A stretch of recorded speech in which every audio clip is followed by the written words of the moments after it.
This is Crenshaw, Briggs, and VT. We want the touchdown. We not trying to go for 3.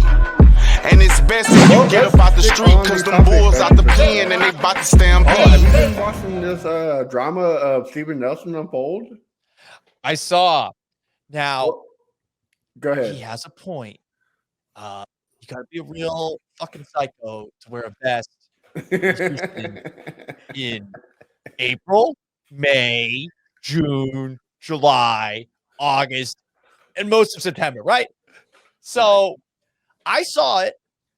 I tweeted out in response to Landry bringing it up last night. Maybe this is a guy that's a surprise cut. I'm not predicting that'll happen, but you take a look at all the Texans players that have cap figures that would save a lot of money if they are released. Christian Kirksey is the one that makes the most sense. It's north of $5 million. Nelson, it's slightly less than $4 million. And it's a crowded cornerback room. Shaquille Griffin is someone that I covered in my little stint up in Seattle for a couple of years. And when Griffin was playing in a defense that actually made sense for him, and I'm not saying DeMeco Ryans and Pete Carroll's defenses are that similar, but there are some similarities with the way that they play. Griffin was really good.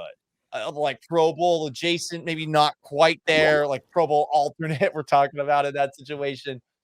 But if he's healthy, I think he could be some real competition for Steven Nelson. And I would tell anybody that's negotiating a contract, unless you are awesome, this is probably not the best way to go about negotiating for a new deal. I was talking with my buddy DJ Bien-Aimé of ESPN a little bit earlier. We do a Texans podcast together for ESPN Houston, and there's going to be an episode dropping later where we talk about this, where he brought up that, well, this is just the way that Steven Nelson is. I guess from what his team is looking for, he wants something like a 2-year, $16 million deal. He showed up to the offseason stuff. Caserio hugged him, and DeMeco Ryans asked him how much he wanted to be paid. So this could just be a very hostile negotiating move, and maybe all is fine. But I have been thinking about a lot of possibilities as to what's next, because it's a rather aggressive move to say that you're crazy if you wear a vest. It was a clear shot at Caserio. Right. The guy who literally signs your paycheck. Like, he's the one that has all the cards in his hand. Crenshaw, what about you, man? I know you been eating your hot flame so are you going to get spicy with it? Well, that's not the first time somebody asked Nick about that vest. When they had the season ticket deal, one holder said, how many of those vests do you have? Because he think he wear the same vest over and over again. So he should be used to that question by now. But yeah, I mean, it kind of reminds me of Dante Robinson, Pay Me Rick on the shoe and everything. So it kind of reminds me of that right there. But they didn't pay him; they ended up trading him, right? So it might not be a good look, but I mean, he played very well last year. I mean, he was our best cornerback. I hope he stays on the team, but like you said, Paul, it could be a surprise cut, and I would hate that because Griffin, he's still coming off the injury. I'm not for sure he's going to be 100% healthy. So totally true. I hope he can text Nick and say, I'm sorry. Hey, I was tripping, and they can squash that and get the guy paid, man. Pay these players. We got the money. Well, a lot of Texans podcasts like to copy some of the stuff we do. I hope Steven Nelson doesn't watch this and copies Crenshaw's idea and wears a vest at training camp that says, "Pay me, Nick." I know you want that. That'd be. Hey, he's stylish. Right. If you've ever seen Steven Nelson after a game, the guy wears some bomb Hawaiian shirts. I'm a big Hawaiian shirt guy. So like the Nelson Rock. seems like the kind of guy who would do it. And I hope he listens to you, Crenshaw. I think he should do that. That would be sick. Come on, Nelson Island. Let's do it, baby. BT, what about you? Yeah, I mean, I think that all right, I have a couple problems with this. One is that he wants a contract extension.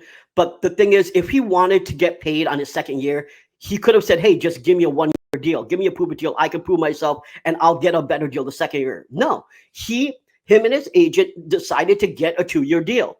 All right. Now, I can even understand that, hey, you think you outperformed your contract and you want extension? All right, you got David Mulligetta as your agent. All right, let your agent do your job.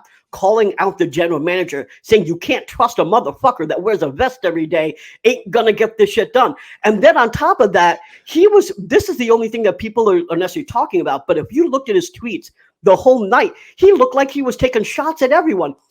I think he took a shot at Laramie Tunsil. He talked about, what about these dudes that have nose rings and long earrings? Well, guess who wears that? That's Laramie Tunsil. So now you're throwing a shot at arguably the best player, the most paid player on the team at the same time. What is wrong with you? And the thing is, I think he's just jealous, right? Because right after Laramie got his extension, he tweeted out, "I'm next." And I think when he said that I can't trust a motherfucker, I think he's saying that he had some sort of conversation where they said, "Hey, if you do well, we'll extend you." And now he's saying that, "Hey, you didn't abide by your end of your bargain." But in all reality, he was good, but he wasn't fantastic, right? Did he outplay his contract so much where we are forced to extend him? I mean, Shaquille Griffin could potentially pick up exactly where he left off. He wasn't like he was fantastic out there. Well, who was and better the than whole him? thing is that, Who was better than him, though?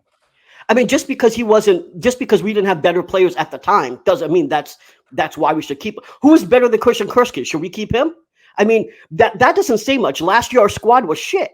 So I don't care just because he was but it was shit, and he came and played every game. He could have nailed it in. He could have nailed it in, but he came out there and played. Right? I'm gonna play devil's advocate. Looking at the cornerback, stat wise rankings, Steven Nelson was like, I think 39th or something like that, and the person right behind him was Desmond King. I mean, not in the whole NFL. So I mean, Desmond King is gonna fit in a better scheme than Lovey. So that could be the guy who takes it. We all know he's not a number one shutdown corner or number two, more of a slot corner, but who knows? I mean, like I've been saying, scheming fixes everything. And DeMeco Ryans is a hell of a schemer. So, I mean, right. I mean, they got some options. You could theoretically move Jimmy Ward to nickel corner because he was playing a little bit of that last year too. So there's a lot of flexibility in the secondary right now, which is great. I mean, this is the strength of the Texans at this point in time. But I think Steven Nelson has to realize that. Now, to what you were saying a little bit ago, VT, about like, hey, he's mad about other guys getting paid. Well, I think he's a little bit justified with a couple. One, look, Shaq Mason, I grew up a Patriots fan. I am a Patriots fan still. Shaq Mason is a guy that we've seen play well before, but he's coming off of technically his worst season per Pro Football Focus. Again, that's not an end all be all. I'm too lazy to study offensive line play. I'm just saying that is, at least per that website, he's not coming off of one of his best seasons. He got an extension before he's even played a snap with the Texans. And on top of that, look, I know a lot of people like Malik Collins. The Texans front seven has been garbage for the last couple of years. I don't know that Malik Collins is the reason for that. But Malik Collins got an extension as well. And if you're Steven Nelson, you played very well at that position. And it doesn't seem like you're asking for a lot of money, too. It's not like he's asking for like $30 million or something like that. He's asking for like 2 years and 16. And I would imagine a lot more of that money being guaranteed, so that's more of a 2-year contract than a 1-year contract, because a lot of these contracts are so much funny money. So that would be the devil's advocate argument I would make, or if I were Steven Nelson's agent, pay me, Steven. That is the argument that I would make.